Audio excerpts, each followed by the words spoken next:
ശബരിമല സ്വർണ്ണക്കൊള്ളക്കേസിലെ ഒന്നാം പ്രതി ഉണ്ണികൃഷ്ണൻ പോറ്റി സമ്പാദിച്ചത് കോടികളെന്ന് SIT.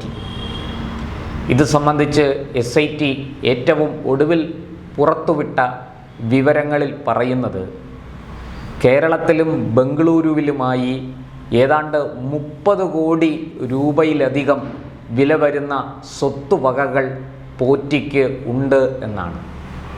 ഇത് സ്വന്തം പേരിലും ബിനാമി പേരിലും ഒക്കെയായിട്ടാണ് ഈ സ്വത്തുവകകൾ സമ്പാദിച്ചിരിക്കുന്നത്. പോറ്റിയുടെ ഭാര്യ, പോറ്റിയുടെ സഹോദരി, പിന്നെ അല്ലാതെ ഒരു സുഹൃത്ത്, ഇങ്ങനെ നിരവധി ആൾക്കാരുടെ പേരുകളിലായിട്ട് ഭൂമിയും സ്വർണ്ണാഭരണങ്ങളും പണവും നിക്ഷേപവും മറ്റുമൊക്കെ ഉണ്ട് എന്ന് വളരെ വ്യക്തമായിട്ട് തെളിവ് സഹിതം SITക്ക് രേഖകൾ ലഭിച്ചിട്ടുണ്ട്. മാത്രമല്ല, ചോദ്യം ചെയ്യലിൽ ഇതൊക്കെ പോറ്റി സമ്മതിക്കുകയും ചെയ്തതായിട്ടാണ് SIT പറയുന്നത്.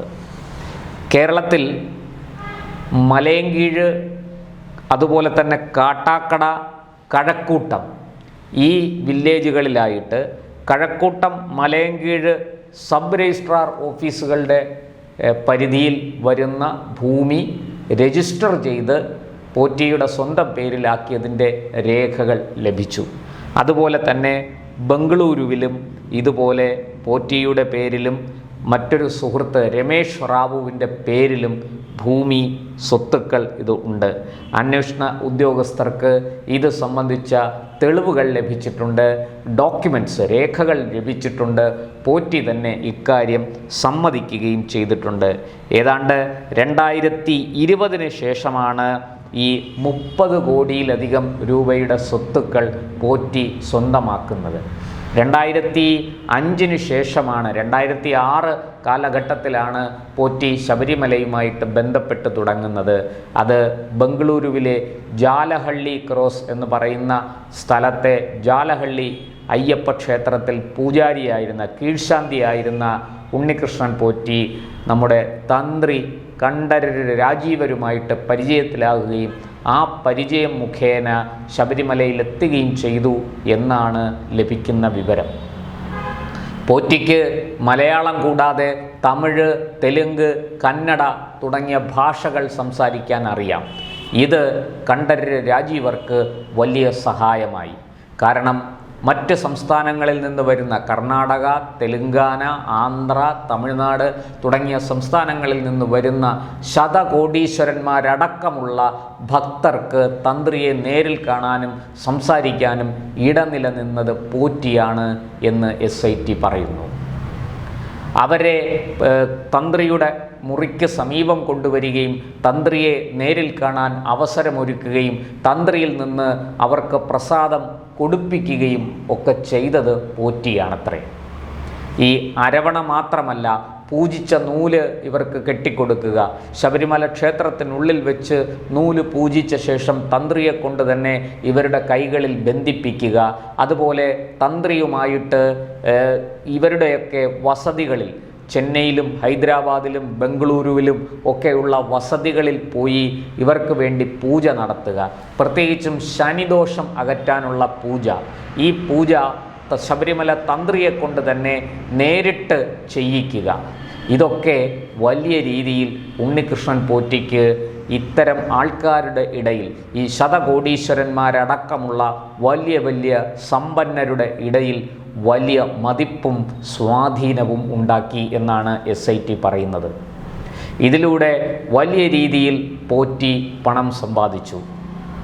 അതുമാത്രമല്ല, 2019 ശേഷമാണ് കണക്കറ്റ രീതിയിൽ പണം പോറ്റിയുടെ കൈവശം വരാൻ തുടങ്ങിയത്. നമുക്കറിയാം, 2019 ഈ സ്വർണ്ണപ്പാളികൾ ഇളക്കി അറ്റകുറ്റപ്പണിക്കായിട്ട് ആദ്യമായി ചെന്നൈയിലേക്ക് കൊണ്ടുപോകുന്നത്. അതിനുശേഷമാണ് കണ്ണടച്ച് തുറക്കുന്ന വേഗത്തിൽ പോറ്റി അതിസമ്പന്നനായി മാറിയത്.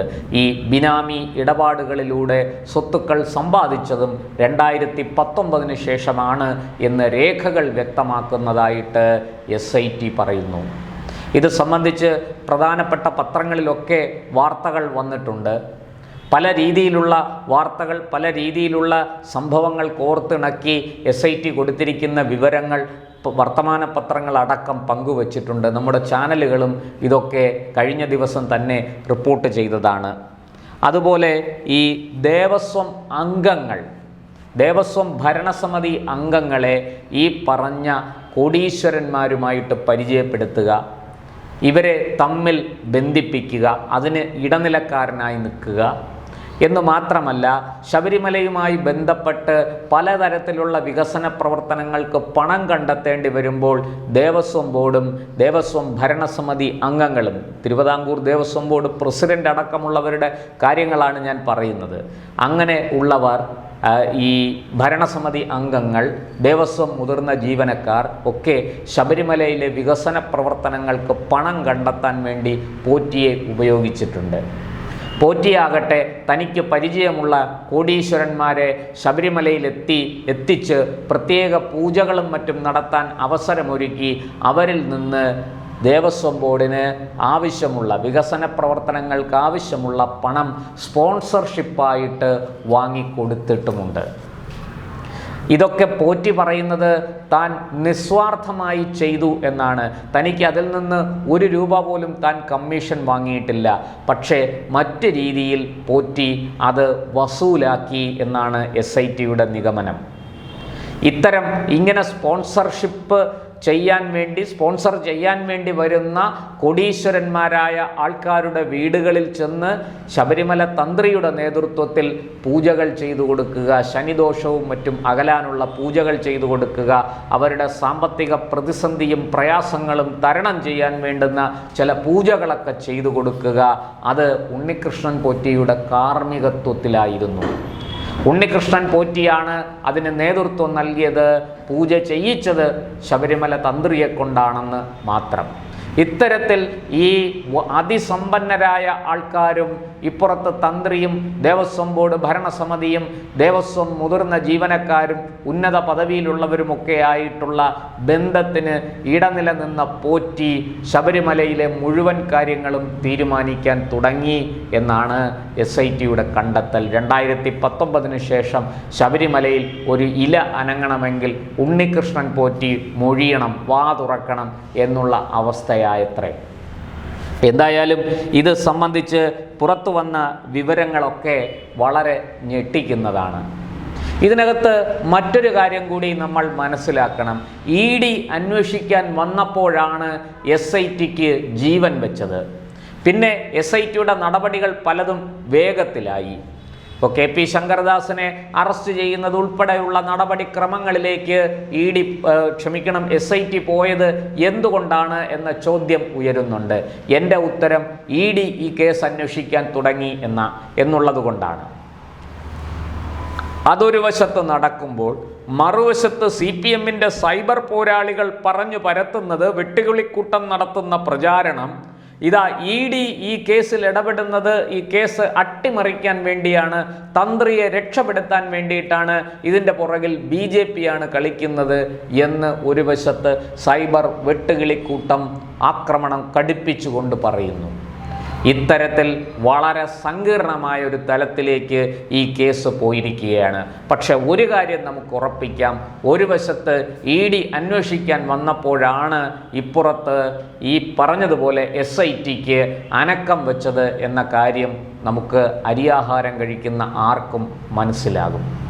അതുമാത്രമല്ല, ഈ പോറ്റിയുടെ സ്വത്തുവകകൾ സംബന്ധിച്ച ഇത്രയും വിവരങ്ങൾ പുറത്തു വന്നതും പോറ്റിയുടെ സ്വത്തുക്കൾ കണ്ടുകെട്ടാനുള്ള നടപടികളിലേക്ക് SIT കടക്കാൻ തീരുമാനിച്ചതും, ഇത് ED നേരത്തെ ഇതൊക്കെ ചെയ്യാൻ തീരുമാനിച്ച് അവർ അത് മുന്നോട്ട് പോകുന്നുണ്ട്.